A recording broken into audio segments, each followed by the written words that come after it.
Every time I meet somebody who listens to my music or who's like been touched by one of my songs, I'm like blown away. I'm like, wow, I'm so excited to meet you. This is amazing, you know? Groen, blauw en vol kleurrijke romantiek. Dat is de wereld van Claud. De vaandeldrager van Generation Z indie rock en de allereerste release op Saddest Factory, het label van Phoebe Bridgers. Phoebe reached out to me like probably a year ago, pre-pandemic. She had heard my music somehow and she was like coming to some of my shows and like just trying to really get to know me. And I was like super excited because I've been a fan of her music for so long. She, started explaining to me her idea for this record label and what her vision was. And like at this point, I hadn't even like thought of my album yet, I was still in the process of like putting out my EP. But as we kept talking about the label and as we kept talking about like her vision for the label and my vision for my project, we really aligned. And yeah, so that's sort of how that happened.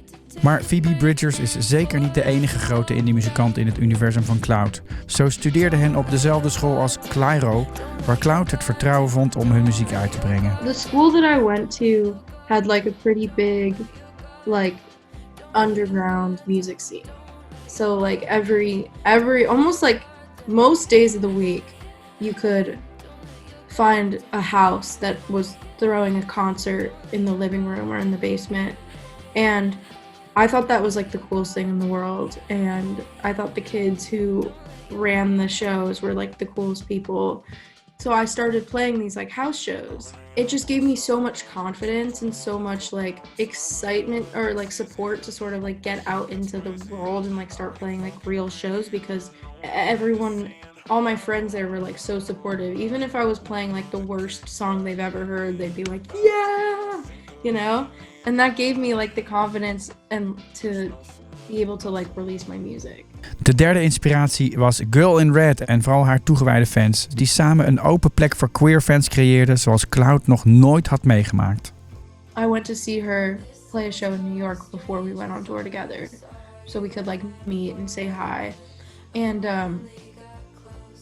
I was just like so blown away by like, first off, like people of like young people like who were like 11 who were there with their parents who were like openly queer, which was beautiful.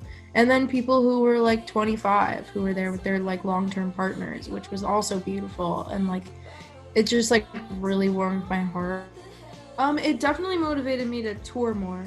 That was like a couple years ago, so I was already like making music, but I definitely think like I make music every day. I write a song every day, but the only thing that like, and I'm never gonna stop doing that, but the only thing that like motivates me to put it out and to release it into the world is like moments like that and like community like that, like I could just save my music for myself and like never show it to anybody, and that would be fulfilling too, but it's like knowing that there are people who want to hear it and who like need to hear it is like the reason why I like release it.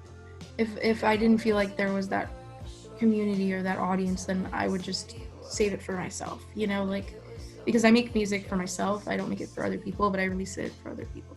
Every time I meet somebody who listens to my music or who's like been touched by one of my songs, I'm like blown away. I'm like, wow, I'm so excited to meet you. This is amazing, It still is like really, it's really touching.